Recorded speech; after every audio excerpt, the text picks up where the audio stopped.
Washington, 1803. The President of the United States is about to send 2 men and 40 soldiers to find something he has good reason to believe may not be there. He will tell the public it is a journey of science. It is not.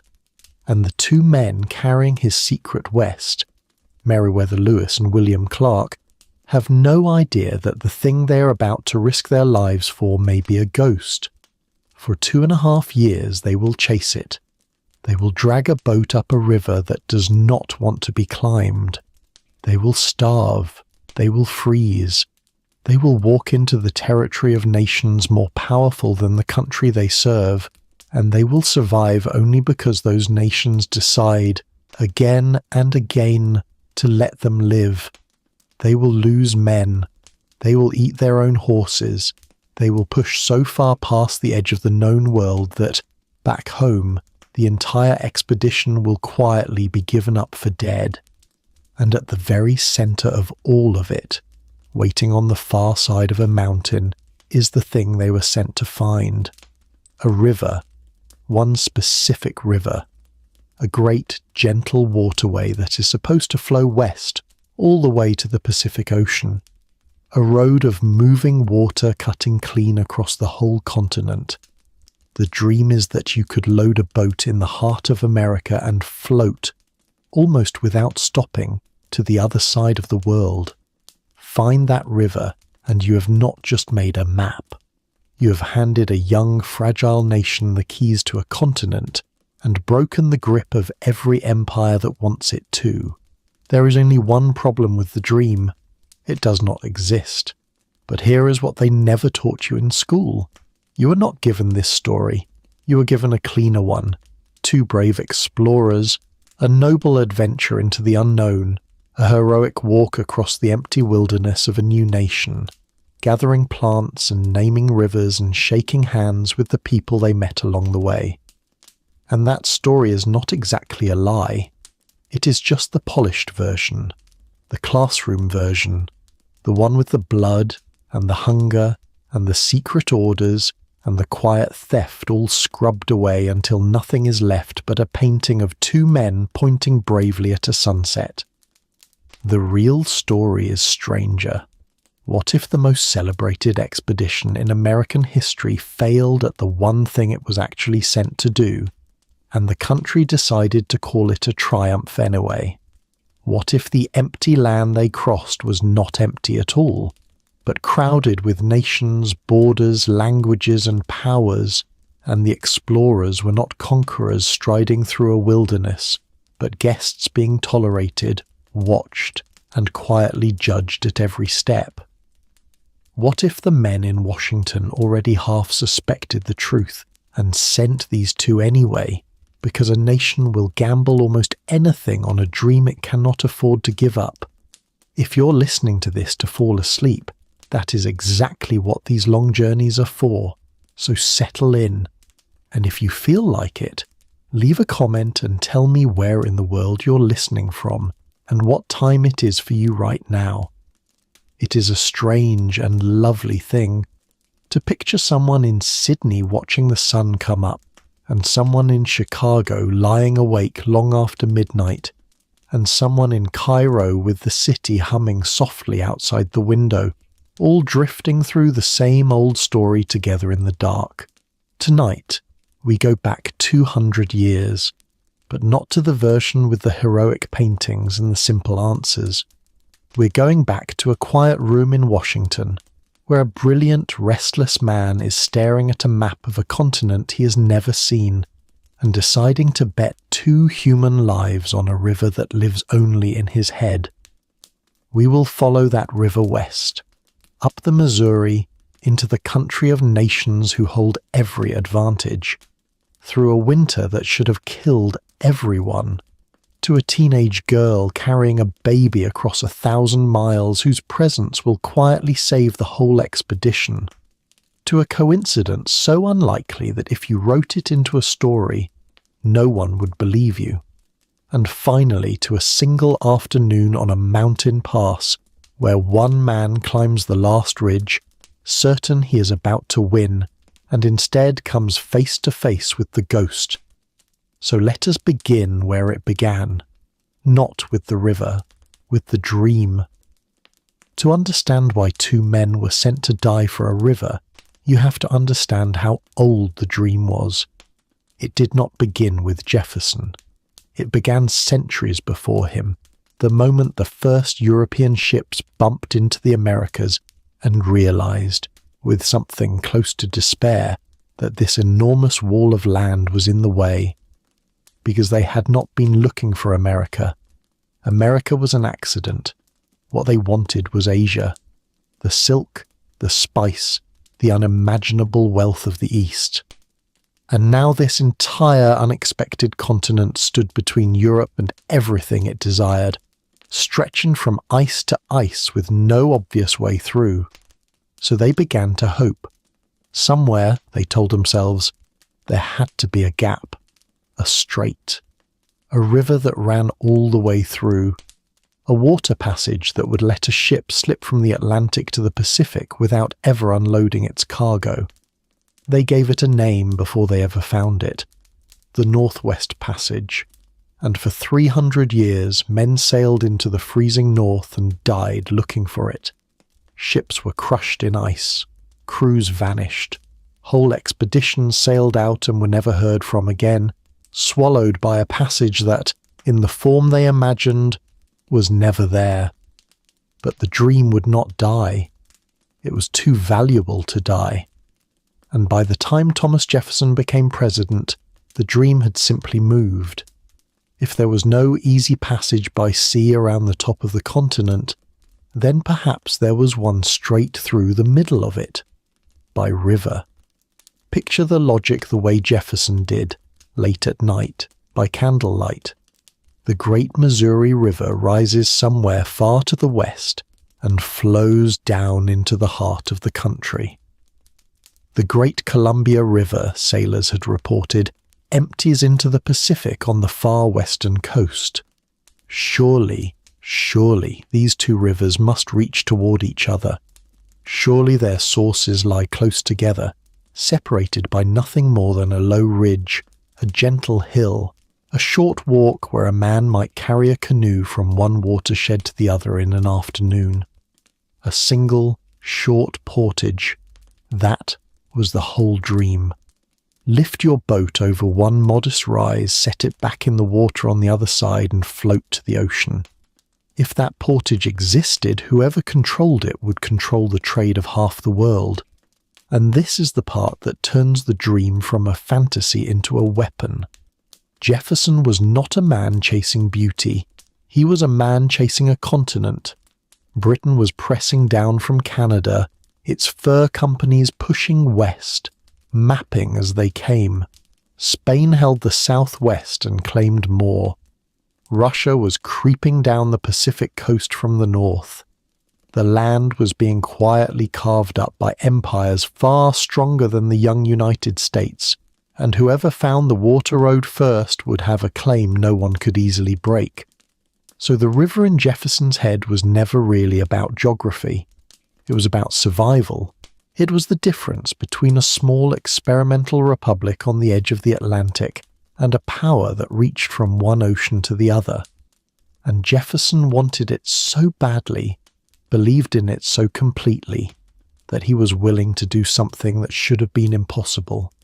He was willing to buy a continent he had never seen, for a road he was not sure was there, which is exactly what he did next. And the story of that purchase is so reckless, so enormous, and so strange that it is hard to believe it actually happened.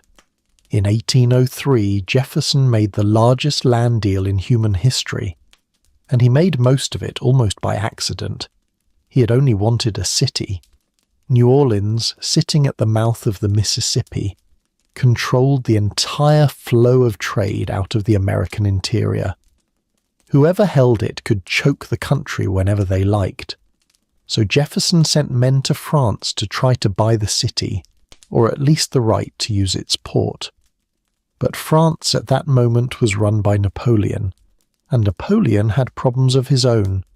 A war coming with Britain, a disaster unfolding in the Caribbean, an empty treasury. He did not want to defend a vast, distant wilderness in North America that he could not hold. So he made a counteroffer that no one in the room had expected. He did not offer the city. He offered everything. The whole of Louisiana. Not the small state we know by that name today, but a staggering territory stretching from the Mississippi River deep into the west, climbing all the way up toward the Rocky Mountains. Hundreds of millions of acres, an expanse of land so large it would roughly double the size of the United States in a single signature. Think about the position those American negotiators were in. They had been sent to buy one port. They were suddenly being offered a third of a continent for a price right now. Take it or leave it before Napoleon changed his mind. There was no time to write home and ask. The decision had to be made on the spot. They said yes. For around $15 million, the United States bought a wilderness it could not measure, could not picture, and had never walked. And here is the detail that should keep you awake. Jefferson, the man who signed for all of it, the man who now technically owned this enormous stretch of the earth, had only the faintest idea what was actually in it. No one in Washington did. They did not know how wide it truly was. They did not know how high the mountains rose, or how many ranges there were, or whether the rivers connected the way the dream required. The maps they owned were a patchwork of guesses, rumour and blank space, decorated in places with mountains that did not exist, and rivers drawn from imagination. Some maps still showed creatures in the empty quarters. Some showed a single tidy range of mountains, easily crossed, with the longed-for river waiting politely on the other side. It was a purchase made almost entirely on faith, and now that the country had spent a fortune on this unknown, unseen, unmeasured expanse, one question pressed harder than all the others, the same question that had haunted Europe for 300 years, only now it was personal and it was urgent, and the answer was worth everything. Was the river there? Was there a water road across this new American empire? Or had the young nation just gambled its future on a continent that could not be crossed? There was only one way to find out. Someone had to go and look. Someone had to walk into the heart of the unknown and either find the passage or prove, once and for all, that the oldest dream in the New World was a lie. And Jefferson already knew exactly who he was going to send. Here is where the polished story and the real one quietly split apart. In the version most people are taught, the expedition is a scientific mission, a journey of curiosity. Brave men sent to discover plants, animals and rivers, to fill in the blank map for the pure love of knowledge. And there is truth in that. They really did gather specimens. They really did record hundreds of plants and animals unknown to science back east. Jefferson genuinely loved that part. He was a man who could lie awake thinking about fossils and seed varieties and the bones of ancient creatures. But that was not why the mission existed, and Jefferson knew it. When he went to Congress to ask for the money, he did not stand up and announce a bold imperial expedition to claim a water route to the Pacific before the British could. He could not. Much of the land he wanted to send the expedition through was, at the time of planning, not even American yet. It was still claimed by foreign powers. To announce that the United States was sending an armed party to survey it for future control would have been a provocation, maybe even an act of war. So he sent his request in secret, a confidential message meant for Congress alone, asking for a modest sum of money, and he dressed the whole thing carefully in the soft language of science and trade. He spoke of commerce with the native nations, of extending friendly business, of the general advancement of knowledge. He framed it as something gentle, something almost academic, a literary pursuit as much as anything. It was camouflage. Underneath the gentle language, the real instructions Jefferson would give to the man he chose were something else entirely. Find the most direct water communication across the continent for the purposes of commerce. Map it. Record it. Establish by your presence the claim of the United States. Study the native nations not only out of kindness, but to learn their numbers, their strength, their trade, their alliances, the kind of knowledge a power gathers about lands it intends one day to absorb. Watch for the British. Watch for the Spanish. Note where they are and how far their influence reaches. This was not a nature walk. It was an intelligence mission, an imperial reconnaissance and a land claim, wearing the costume of a scientific adventure. And that costume was so convincing that it has lasted 200 years. It is still the costume the story wears today, in the textbooks and the murals and the memorials. The brave discoverers, gathering knowledge in the noble wild.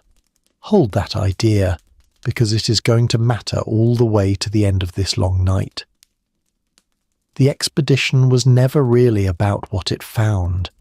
It was about what it was for, and what it was for was a dream of empire, sent west under a quiet lie, into a country that did not belong to the men who were claiming it.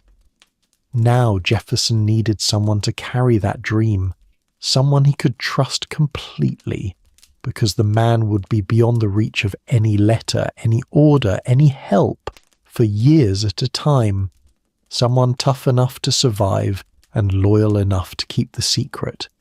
He chose a young man he already knew very well. His name was Meriwether Lewis, and he was, in many ways, a strange choice. He was young, somewhere around his late 20s. He had served in the army, knew the frontier, could handle himself in the wild. And he had been living for the past few years right inside the president's house, serving as Jefferson's private secretary. The two men knew each other's minds. Jefferson had been quietly training him, sending him to learn the things the journey would demand, how to read the stars to find a position on the earth, how to press and preserve plants, how to treat the sick and injured, how to take the measurements that would turn wilderness into a map. Lewis was brilliant, observant, and deeply devoted to the mission. He was also, by the accounts of those who knew him, a man with shadows in him, moody, prone to dark spells, the kind of man who could be magnificent in a crisis and then sink into a heaviness no one around him could lift. Remember that. It is quiet now, but it does not stay quiet. Lewis understood something the moment the mission became real. No one man could carry it alone. So he wrote to an old friend from his army days and asked him to share the command. A man he trusted with his life, William Clark. If Lewis was the dreamer, the scholar, the one with the storms inside him, Clark was the steady hand. Older, calmer, practical, a natural leader of men, a gifted map-maker, a man who could look at a river and a horizon and turn them into lines on paper with astonishing accuracy. Where Lewis brooded, Clark organised. Where Lewis saw the poetry of the land, Clark saw the angles and the distances. Together they made something rare. Two commanders who, across years of hardship and danger, almost never turned on each other. In an expedition where everything else broke down, their partnership held, and around these two gathered the rest. Roughly 40 men in the core party that would push west. Soldiers, hunters, boatmen, men chosen for their strength and their skills and their willingness to walk off the edge of the map. Most of them young, most of them with no idea what they were truly walking into. Among them were two who are too often left out of the painting. One was a man named York. He was enslaved. He was Clark's property. taken west not as a free member of the expedition but as a body Clark owned. And yet York would do everything the others did. He would carry, hunt, paddle, scout, and face every danger the rest faced. To many of the native peoples they met, who had never seen a person like him, he would be an object of wonder and deep curiosity. He would, in the wilderness, live something closer to equality than he had ever known. And when it was all over, when the others were rewarded with land and money and fame, he would be returned to slavery. Hold his name too. He earned more than history gave him. The other was not a man at all, but a large Newfoundland dog named Seaman, who would walk the entire journey to the Pacific and back and somehow survive it. This was the core. A handful of people, a few boats, a dog, and a secret. About to vanish into a continent that did not know they were coming and would not have been impressed if it had. And in the spring they set out, up the river, into the unknown, toward the ghost. Imagine the morning they left. The water of the Missouri, brown and heavy and endless, sliding past the boats. The men loading the last of the supplies, the barrels and bundles and tools and trade goods, the whole of their survival packed into wood that would have to carry them thousands of miles. Behind them, the last edge of the country they knew. Ahead of them, a river that climbed away to the northwest, toward a place that existed on every map they owned, mostly as a guess. They began to push upstream. And here is the first thing the polished story never makes you feel. Going up the Missouri was not an adventure. It was a war against the river, fought every single day, for month after month after month. The Missouri does not flow gently. It pulls. It pushes mud and whole-drowned trees down its current, hidden just beneath the surface, ready to tear the bottom out of a boat. Its banks collapse without warning, dropping tons of earth into the water. The current runs hard against you the entire way, because you're going the wrong direction, climbing toward the source of everything it is trying to bring down. So the men did not simply sail. When the wind failed, they rowed. When rowing failed, they took up long poles and pushed the boat forward against the bottom, step by aching step. And when even that failed, they climbed out into the water and the mud, tied ropes to the boat, and dragged it. Dragged it. Men in the shallows and along the bank, hauling tons of wood and cargo upstream by brute force, hour after hour, their feet cut by rocks and prickly pear, the sun hammering down, insects rising off the water in clouds thick enough to choke on. Picture trying to sleep at the end of a day like that. Soaked, sunburned, bitten raw, your hands torn, lying on the ground beside a river that will demand the exact same thing from you tomorrow, and the day after, and for as many days as it takes to reach a place no one in your world has ever seen. This is the texture the paintings leave out. The expedition was, for enormous stretches, simply suffering.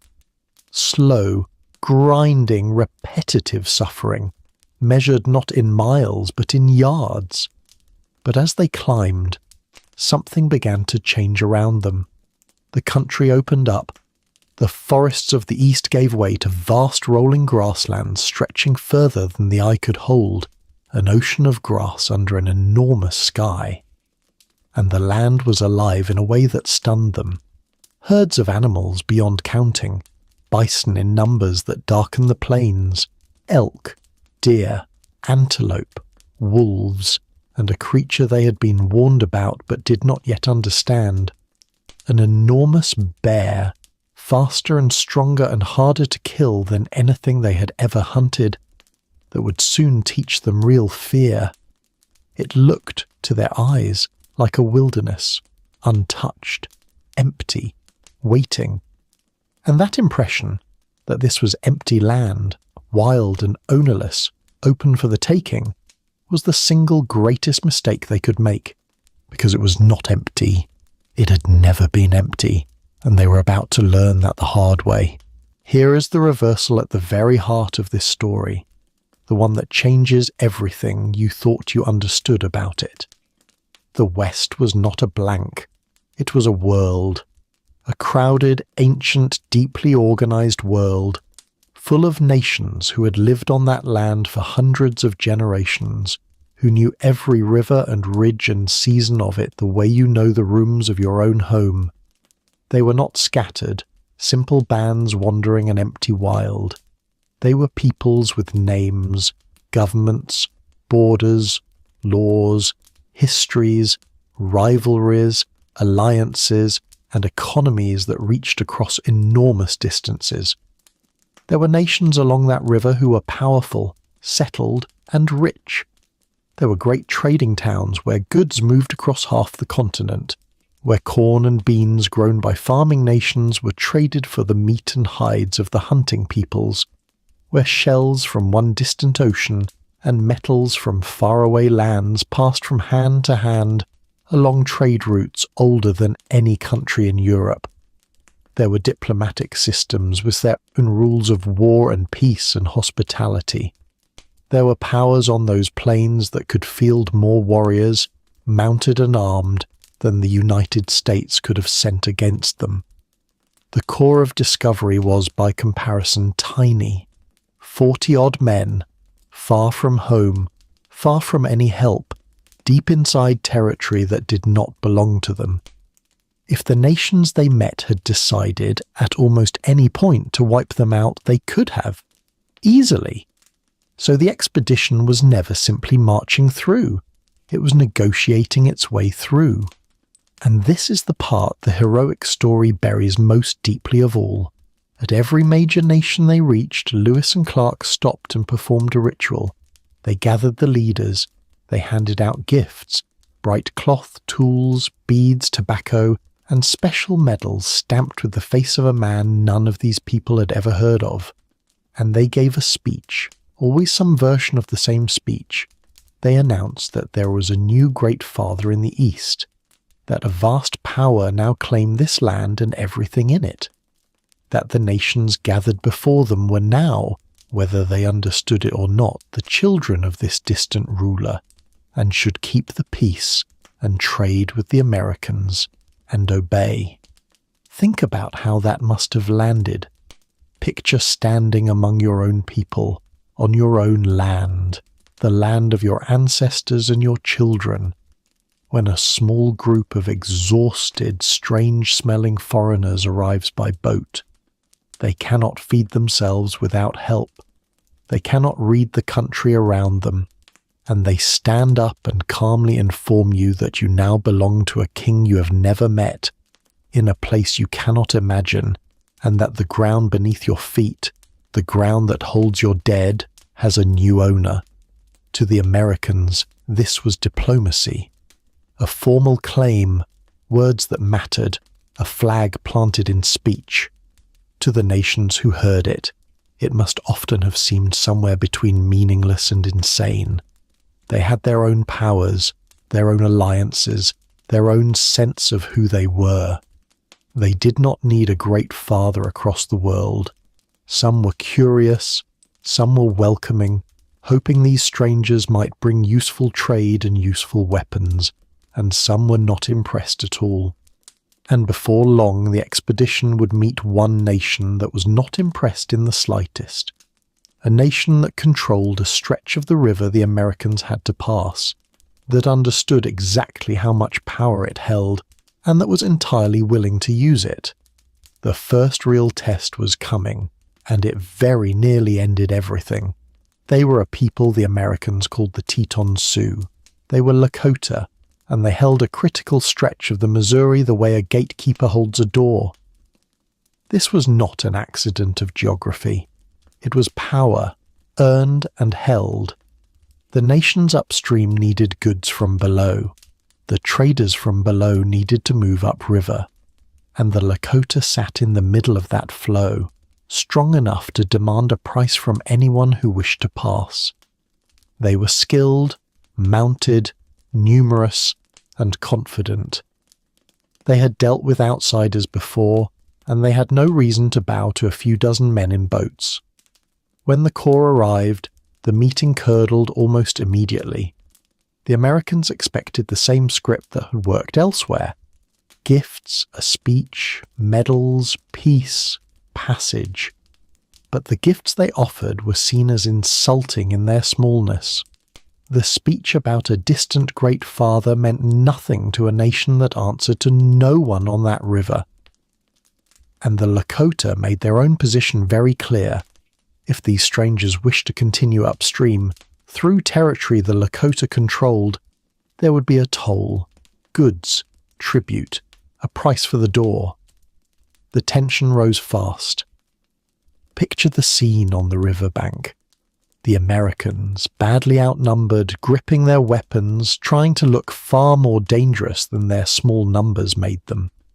The Lakota warriors gathered close, unimpressed, holding every real advantage. At one point, a boat was seized.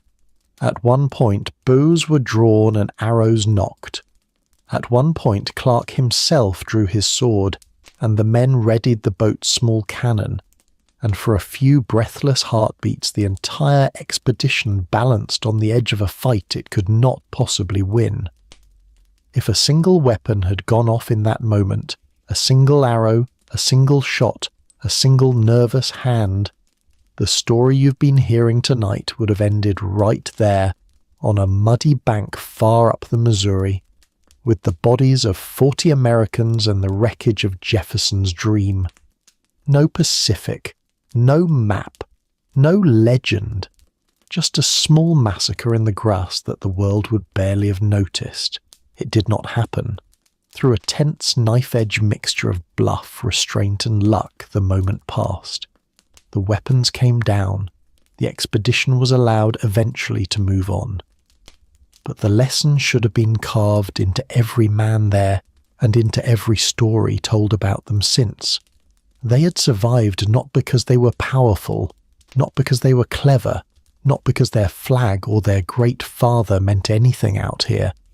They had survived because in the end the Lakota chose to let them. Permission, that is the word. The Corps moved west on permission, granted and withdrawn by nations who held the real power and who could have closed the door at any time. Remember that word. Permission. Because it is about to save the entire expedition again, in a far gentler way, in the heart of a brutal winter that should have frozen them all. By the time the cold came down, the men were exhausted, and the river had carried them far into the northern plains. They could not go on. Winter on that open country is not an inconvenience. It is a killer. Months of wind and snow and a cold deep enough to take fingers, toes, and lives. They needed shelter. They needed food. They needed to stop. And they were lucky beyond anything they had earned, because they had arrived in the country of the Mandan and the Hidatsa. These were not small, struggling bands. They were farming nations, living in large, established towns of warm, round, earth-covered lodges, with stored harvests of corn and beans and squash, and trade networks that pulled goods from across the continent. Their towns, taken together, held thousands of people. At that moment, on that stretch of the river, they formed one of the great population and trading centres of the northern plains. More people gathered in one place than in many an American city back east. The Corps built a small fort nearby and settled in to wait out the cold. They called it Fort Mandan. And over that long, frozen winter, a quiet truth became impossible to ignore. The expedition survived because the Mandan and Hidatsa let it. The Americans traded for food, again and again, because the nations had food stored and they did not. The men warmed themselves at fires in a country the locals had mastered and they had not. They learned, from people who had lived there for generations, what lay ahead to the west. Which rivers, which nations, which mountains, which dangers. The towns became a place of exchange in every sense. Goods, knowledge, company, survival. Without that welcome, that winter would have been a grave. Picture it. The endless white outside, the wind screaming across the plains, and inside, warmth and food and the low sound of voices in a language the Americans were slowly learning to read, given freely by people who owed these strangers nothing and could have simply let the cold do its work. And it was here, in this winter town, in the middle of this dependence, that a single person joined the expedition who would become the most famous member of it. A person the heroic story would later turn into a symbol, a statue, a simplified legend, while quietly erasing almost everything true and painful about who she actually was. A teenager, a captive, a mother with a newborn child. Her story is not the story you were told either.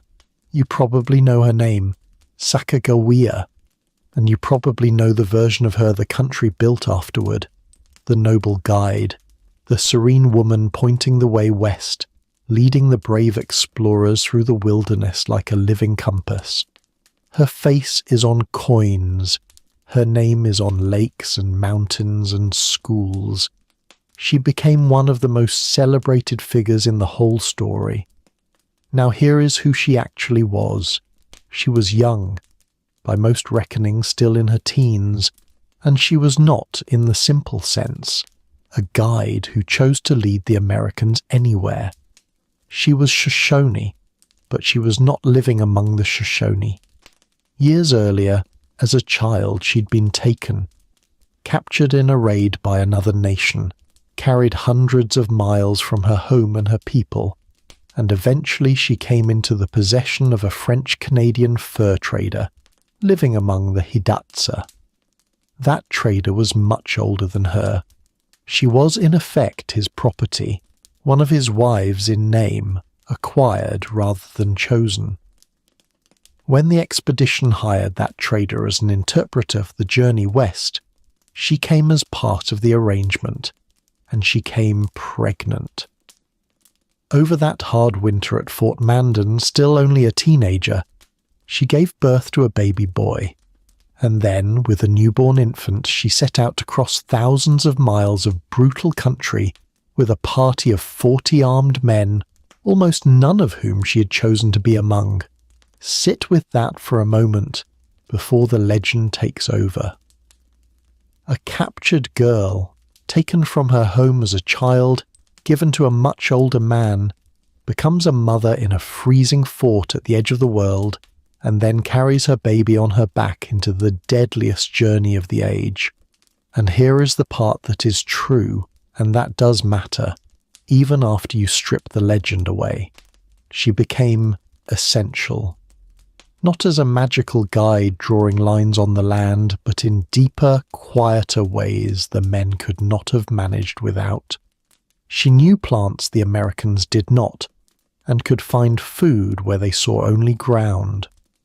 When a boat nearly capsized in a river, and priceless records and instruments were swept into the water, it was she who stayed calm and saved them from the current. And most importantly of all, her very presence changed how every nation they met perceived them. Because a war party does not travel with a young woman and a baby. When other nations saw her and saw the infant on her back, they understood something instantly. These strangers, whatever else they were, had not come to fight. A child is a sign of peace, in a way no speech or medal could ever be. Without ever intending it, simply by existing, she became the single most disarming thing the expedition carried.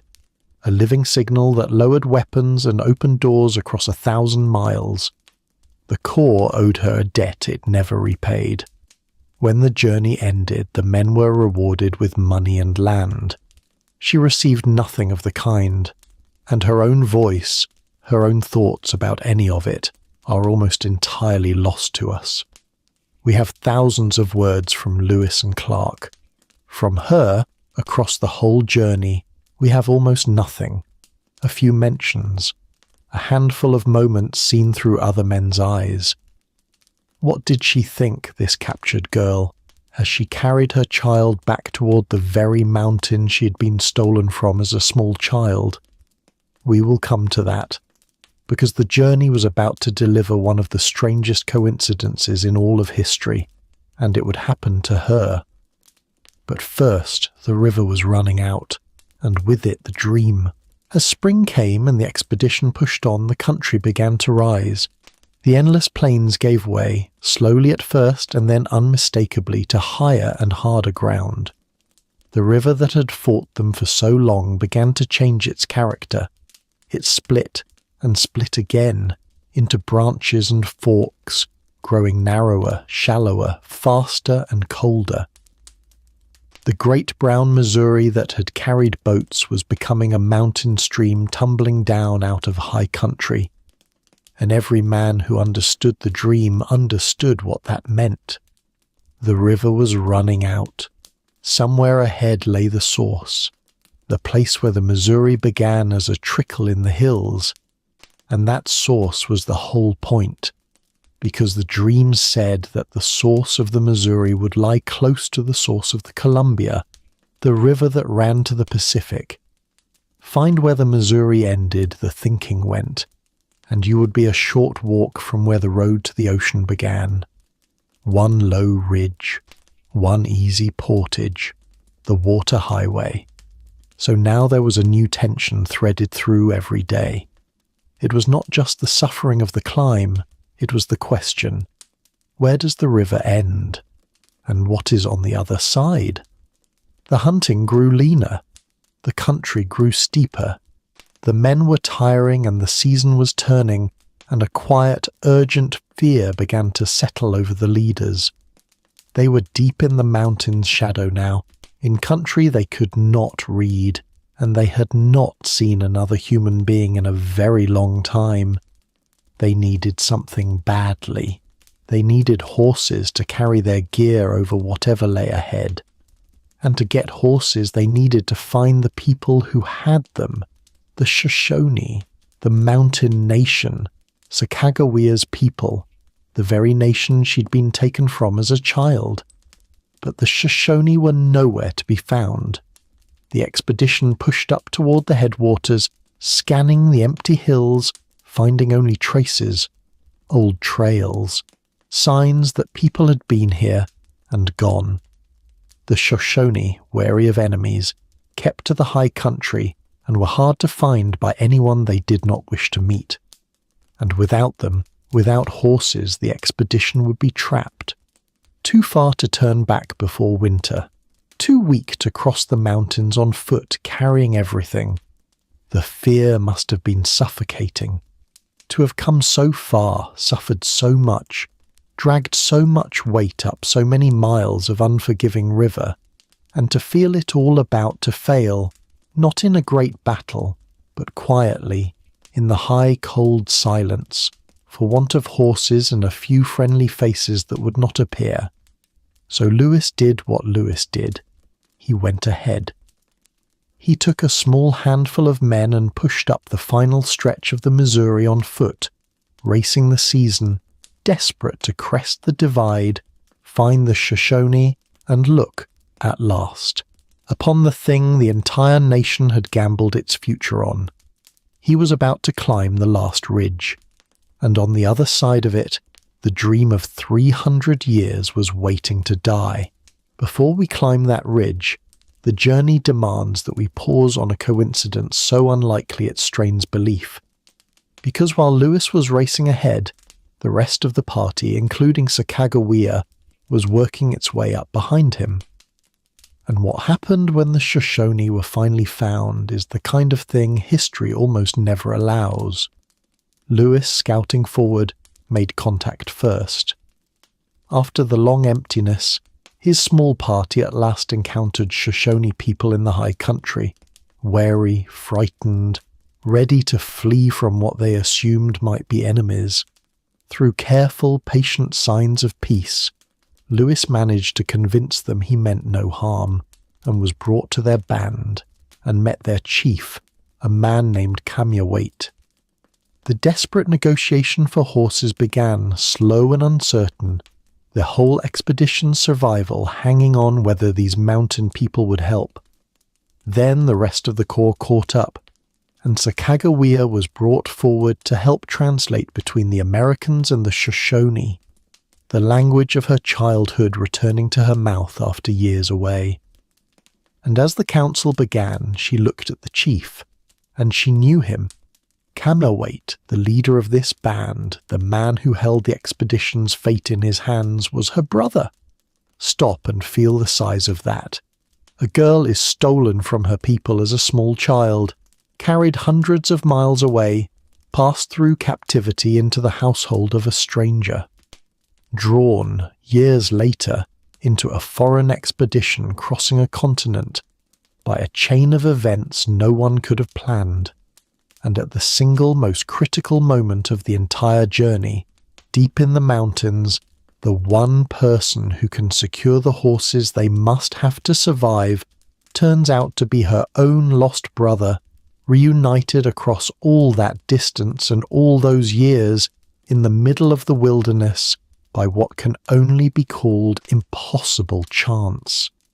If you put it in a novel, an editor would cross it out. Too convenient, too neat, no reader would accept it. And yet, it happened. The reunion changed the mood of the council. The bonds of family, suddenly and astonishingly restored, helped warm the negotiation. The Shoshone agreed to help. The expedition got its horses and a guide who knew something of the terrible country ahead and the knowledge it needed to attempt the crossing.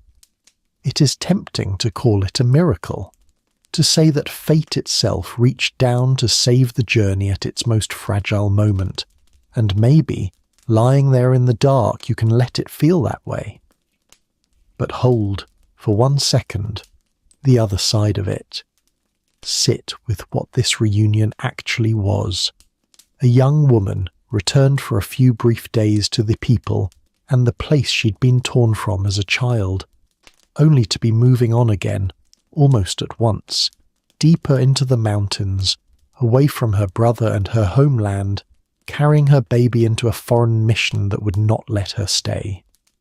She found her people, and then she left them. We do not know what that cost her. We never will. Her voice, again, is silent. The horses were secured. The path, such as it was, lay open, and Lewis, ahead of the council, had already climbed to the high pass to look west, to finally see, with his own eyes, the thing they had all come for.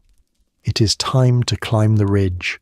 August 12th, 1805, a high pass on the very spine of the continent, on what is now the border between Montana and Idaho. The Missouri, the great river that had fought the expedition for more than a year and over 1,000 miles, has dwindled at last to a tiny, ice-cold trickle running out of the hills.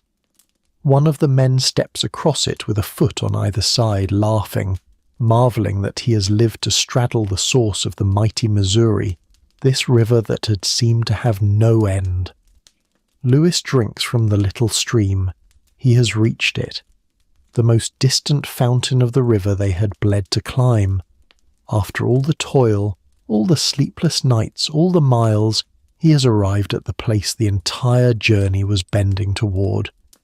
In his own writing he records the feeling that he'd accomplished one of the great objects on which his mind had been fixed for years, and now there is only the ridge above him, the dividing line, the crest of the continent. On the far side, the dream says, the land will fall away toward the Pacific, and somewhere below will be the headwaters of the Columbia, the Western River, the road to the ocean. A short walk down, a boat back in the water, and then the gentle current carrying them at last to the sea. 300 years of hope, a continent bought on faith, a nation's future, 2.5 years of suffering. All of it has narrowed now to a single short climb and a single glance west. Lewis goes up the last of the rise. He reaches the top. He looks west. And there is no river. There is no gentle slope to the sea. There is no shining water road. There is no Columbia waiting at his feet. No easy passage, no portage, no dream. There are mountains, range after range after range of them, marching away to the horizon, peak behind peak, their tops still white with snow in the middle of August, stretching past the edge of the sky. In his own words scratched into his journal, immense ranges of high mountains still to the west, their tops partially covered with snow. Not one ridge to cross, not one easy hill, an entire ocean of stone, vast and cold and merciless, standing between him and the Pacific. The Northwest Passage does not exist. It never existed. Not by sea around the frozen north, where men had died for 3 centuries, and not here, not by river through the gentle heart of the continent, where Jefferson had dreamed it into being. There is no water road across America. There never was. The oldest dream of the New World, the hope that had launched expeditions and emptied treasuries and sent men to their deaths, dies in a single, silent moment, on a mountain pass, witnessed only by a handful of tired men. And the cruelest part is how quiet it is. There is no enemy to fight, no storm to curse, no dramatic disaster to rage against. Just one man standing on a ridge, looking at a truth he cannot change, understanding in a single breath that the thing his country sent him across the world to find was a ghost all along. He does not have the luxury of falling apart. There is no time. Winter is coming. The men are far from any safety, and the only way now is forward, on horses begged from the Shoshone, over the very mountains that have just shattered the dream, through some of the most brutal country on the continent. The dream is dead. The journey is not. He must keep walking into the teeth of the thing that just defeated him, and what comes next will be the worst suffering of the entire expedition. The mountains they had to cross are called the Bitterroots. And of everything the Corps endured, this was the closest they came to simply dying. The dream had imagined a short, gentle portage. The reality was a labyrinth of steep, knife-edged ridges and deep, cold valleys, choked with fallen timber, with no easy path through, in a range that went on and on far beyond anything they had pictured.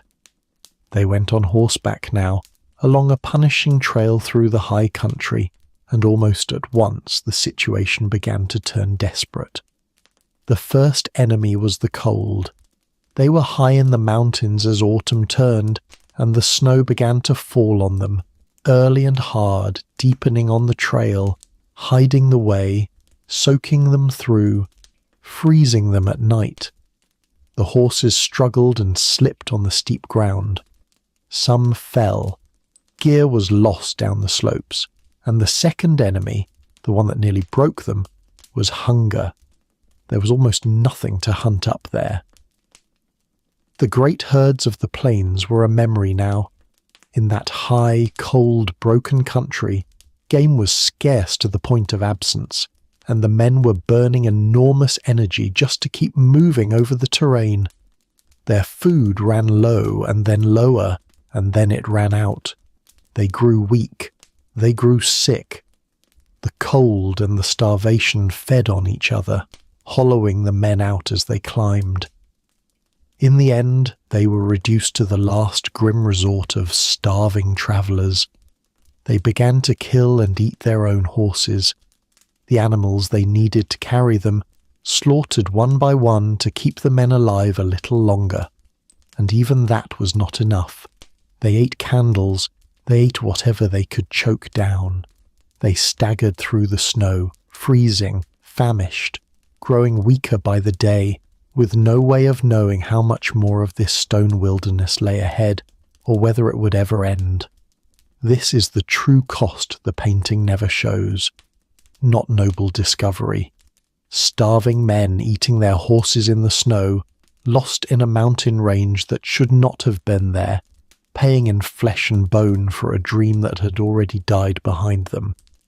And when they finally came down out of the worst of it, barely, half dead, at the very edge of their strength, they were saved again. Not by their own power, once more by the decision of a nation. They stumbled out of the mountains into the country of the Nez Perce, and the Nez Perce, finding these ruined, starving strangers at the edge of their land, chose to help them. They fed them. They could just as easily have done otherwise. A small party of broken, defenceless foreigners. It would have been nothing to let them die, or to finish them. Some among the Nez Perce, it is said, even considered it. But they chose mercy. They fed the men back toward life, and helped them, and let them continue toward the great river that would, at last, carry them down toward the sea. Permission, again. Mercy, again, from the people of the land. The expedition lived, over and over, on kindness it had not earned and could not have compelled. The worst was behind them now. Ahead lay rivers running the right direction at last. West, downhill toward the ocean. After everything, the Pacific was finally close. But even that, even the great triumphant arrival at the edge of the world would not be the glory they had dreamed. Even the ocean would have a disappointment waiting. They built canoes, and at last they were going with the current instead of against it. Down the rivers, west and down, through the country of many nations toward the coast. After more than a year of fighting upstream, the water was finally on their side. And then, one day, in the distance through the mist, Clark believed he saw it. He wrote it in his journal in a burst of joy, in his own rough spelling. Ocean in view. Oh, the joy. After everything, the Pacific, the far edge of the continent, the end of the road. Except it was not quite the ocean. What he had actually seen in the grey distance was the wide estuary of the great river opening toward the sea. A broad, storm-tossed expanse of water, still miles from the true coast.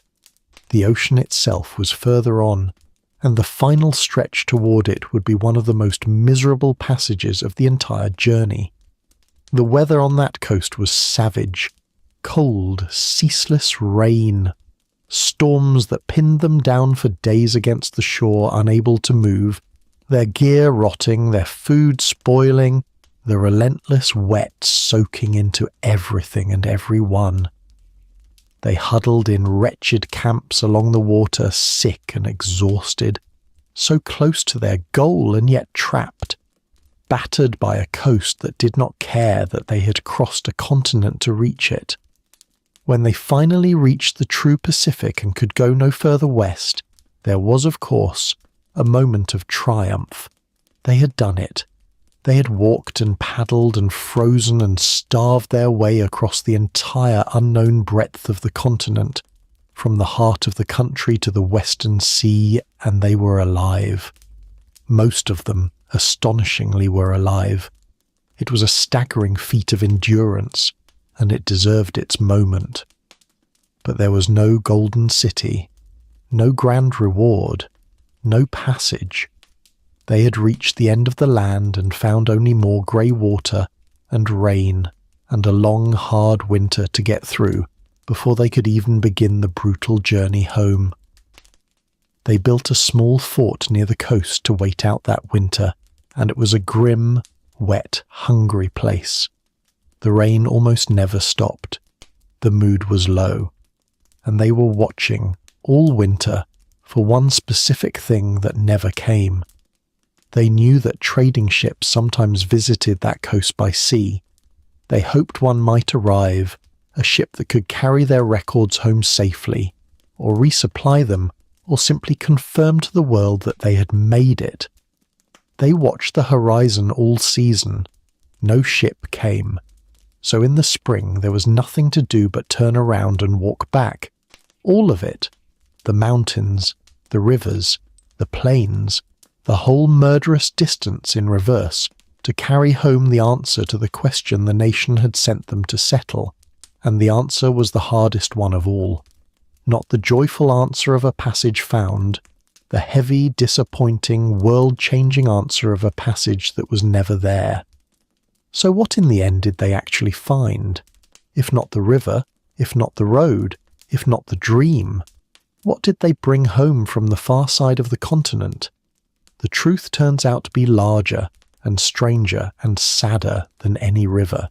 They did not find the thing they were sent to find. On the one mission that justified the whole enormous gamble, the water road across the continent, they failed. Completely. The passage was a ghost, and they were the ones who finally proved it. And yet, they came home with something else. Something Jefferson had asked for almost as an afterthought, wrapped in the gentle language of science, but which would turn out to matter more than the river ever could have. They came home with the truth about the continent. They had crossed the entire width of the unknown West and lived to describe it. They brought back maps, Clark's maps, drawn with extraordinary care, that for the first time gave a roughly accurate shape to the vast interior, its rivers, its mountains, the real and terrible scale of the ranges that had killed the dream. They brought back descriptions of hundreds of plants and animals unknown to Eastern science. They brought back a detailed account of the nations of the West, their locations, their numbers, their strength, their trade, their alliances. Exactly the inventory Jefferson had quietly requested. A catalogue of the peoples and the riches of a continent. And here is where the story turns from disappointment into something darker, and where you finally see what the expedition truly was, because all of that knowledge, the maps, the routes, the catalogue of nations, the assessment of the land and its wealth, became the instrument of everything that followed. It was the door held open.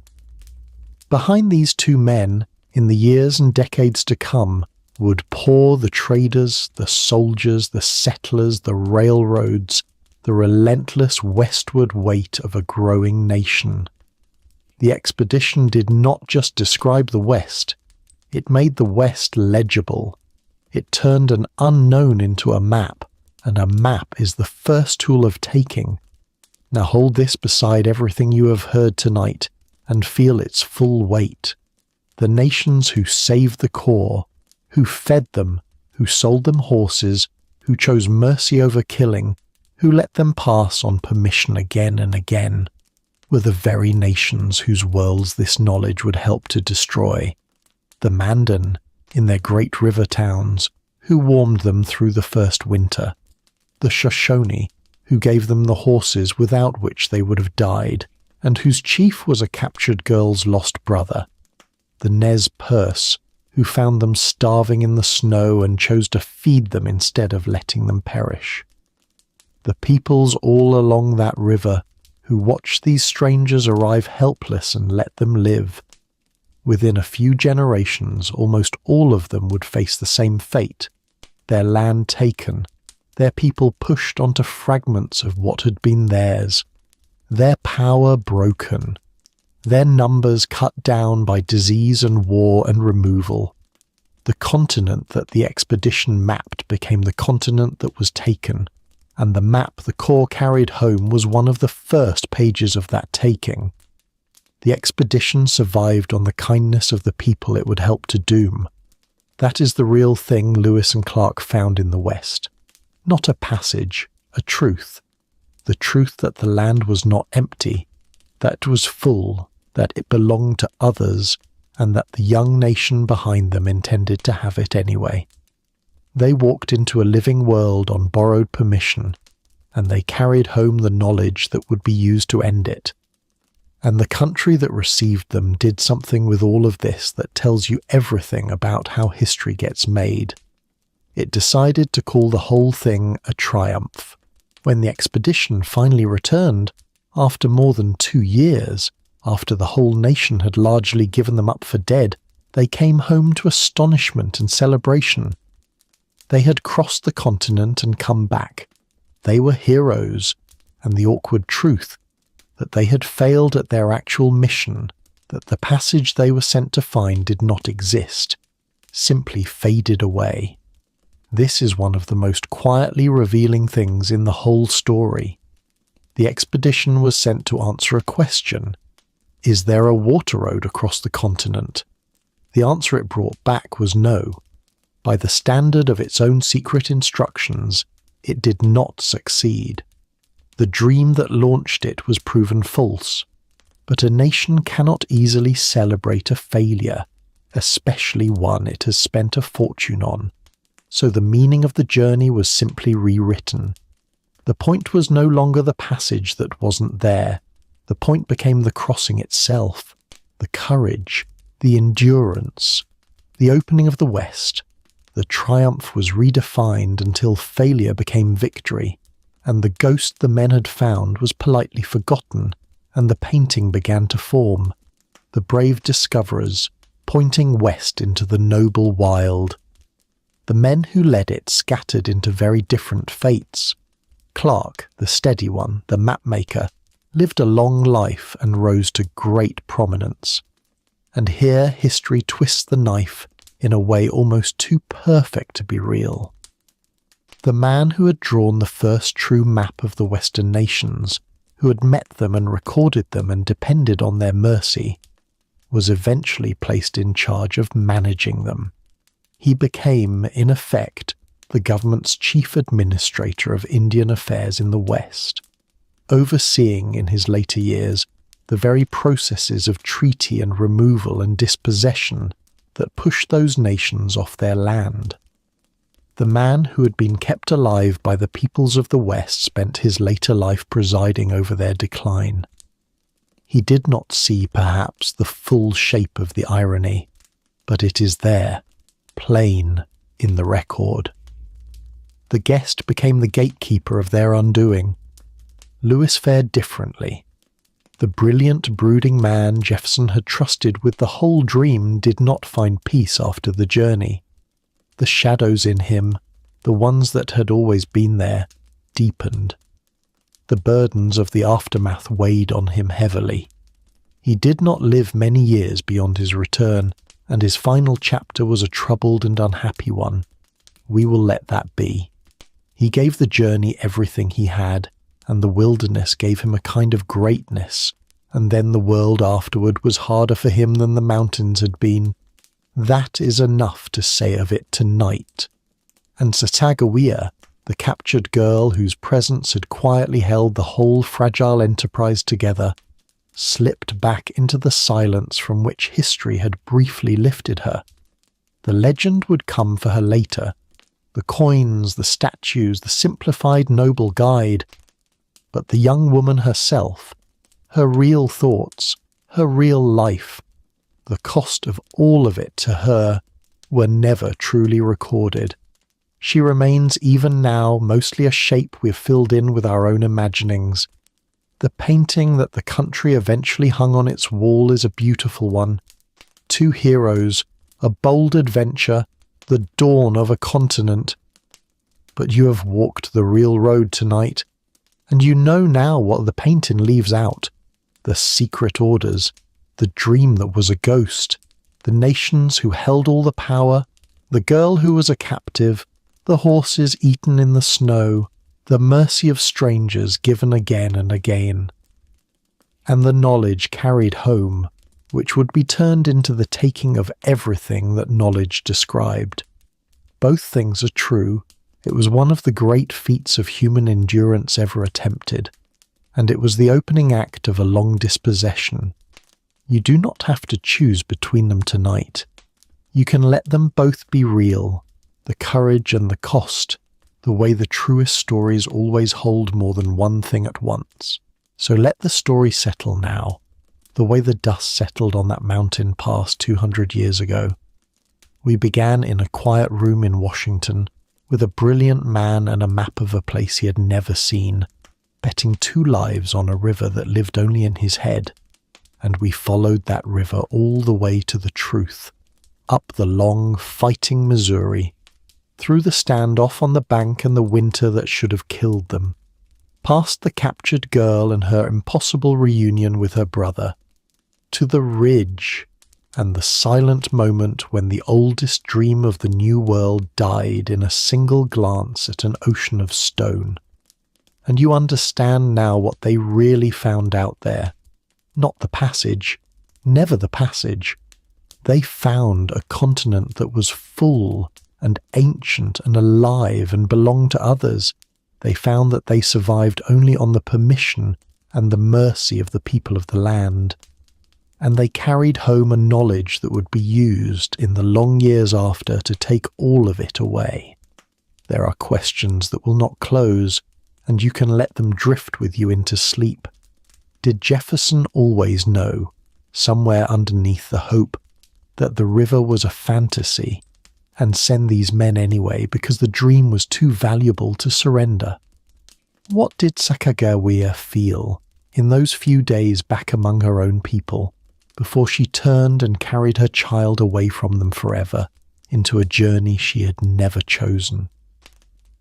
What would those nations who fed the strangers have done that first winter, that first standoff, that first starving descent from the mountains, if they had been able to see the whole future that those gentle, dangerous visitors were carrying west? We will never know. The men are gone. The captured girl is gone. The dream is long dead. The painting hangs on the wall, and the real story lies quietly underneath it, the way it always has. But the land is still there. The Missouri still runs its long, brown, fighting course down out of the high country. The mountains that kill the dream still stand, range behind range behind range, snow still on their peaks in the heart of summer, exactly as one tired man saw them from a ridge 2 centuries ago. The rivers still flow to the sea, the old trails still lie beneath the new roads, and the names of the nations who held that world and saved those men and lost so much are still carried by their descendants who did not vanish, whatever the painting tried to say. So rest now. If this long walk through the dark was worth taking, you can tap the like button gently, just as a quiet signal that you would like more nights like this one. And if you would like to keep travelling with me through the hidden undersides of the stories we think we know, you can subscribe, and I will keep finding these old, buried, true things and bringing them to you in the dark. And if you feel moved to leave a comment, tell me once more where in the world you're listening from tonight and what the land outside your window is like. Plains or mountains or desert or the glow of a sleepless city. Because every kind of ground carries the same deep memory. Every landscape was known and walked and loved by someone long before the maps we use today were ever drawn. Let the rivers run, let the mountains stand, let the long dream of the passage fade into the dark where it belongs. The continent is still there. It was always there. It was never empty, and it was never waiting, and it never needed to be discovered to be real. Sleep well. The mountains will keep, the rivers will keep, and the old true story will still be here, quietly, in the morning. Rest now. Let the high country do its slow, quiet work in your dreams.